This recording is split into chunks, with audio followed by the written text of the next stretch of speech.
महाभारत के युद्ध में भाग लेने वाले अयोध्या के राजा का नाम क्या था और वे राम की कौन सी पीढ़ी के थे? आपने बिल्कुल सही प्रश्न किया है। महाभारत के युद्ध में श्रीराम के भी एक वंशज ने भाग लिया था। उनका नाम था बृहद्बल, जो श्रीराम के ज्येष्ठ पुत्र कुश के वंश में श्रीराम से 32वीं पीढ़ी में जन्मे थे। ये कौशल साम्राज्य के सबसे प्रतापी सम्राटों में से एक माने जाते हैं। इनके पिता का नाम विश्रुतावन था। युधिष्ठिर के राजसूय यज्ञ के समय पूर्व दिशा में अपनी दिग्विजय यात्रा के दौरान भीम ने इन्हें परास्त किया था। बाद में दुर्योधन के वैष्णव यज्ञ के दौरान कर्ण ने अपने दिग्विजय में इन्हें परास्त किया। सुनने में ये थोड़ा अजीब लगता है, किंतु श्रीराम के इस वंशज ने युद्ध में पांडवों का नहीं बल्कि कौरवों का साथ दिया था। युद्ध के 13वें दिन अभिमन्यु के हाथों ये वीरगति को प्राप्त हुए।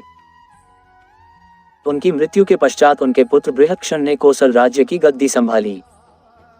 हालांकि कहीं कहीं ऐसा वर्णन है कि महाभारत काल तक कौशल प्रदेश उतना शक्तिशाली नहीं रहा और 5 भागों में बंट गया। इन्हीं में से एक दक्षिण कौशल के राजा बृहद्बल थे, जो बाद में बृहत्क्षण को मिला। श्रीराम से बृहद्बल तक के वंश का संक्षिप्त वर्णन नीचे दिया जा रहा है। श्रीराम के 2 पुत्र हुए, लव और कुश। कुश के पुत्र अतिथि हुए।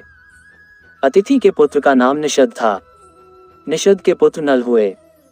नल के पुत्र नभस हुए। नभस के पुत्र का नाम पुंडरीक था। पुंडरीक के क्षेमधनवा नामक पुत्र हुए। क्षेमधनवा के देवानीक हुए। देवानीक के अहीनगा हुए। अहीना के पुत्र का नाम रूप था। रूप के रुरु नामक पुत्र हुए। रुरु के पारियात्र नामक पुत्र हुए। पारियात्र के पुत्र का नाम दल था। दल के पुत्र शल हुए। शल के पुत्र का नाम उत था। उत के वज्रनाभ नामक पुत्र हुए। वज्रनाभ से शंखनाभ हुए। शंखनाभ के व्यथिताश्व नामक पुत्र हुए। व्यथिताश्व से विश्वसह हुए। विश्वसह के पुत्र का नाम हिरण्यनाभ था। हिरण्यनाभ से पुष्य हुए। पुष्य से ध्रुवसंधि का जन्म हुआ। ध्रुवसंधि से सुदर्शन हुए। सुदर्शन के पुत्र अग्निवर्णा थे। अग्निवर्णा से शीघ्र नामक पुत्र हुए। शीघ्र से मरु हुए। मरु से प्रसुश्रुत हुए।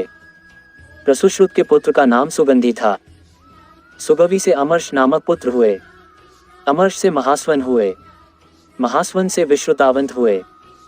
विश्रुतावंत के पुत्र का नाम बृहद्बल था। आशा है आपको ये जानकारी पसंद आई होगी। जय श्री राम।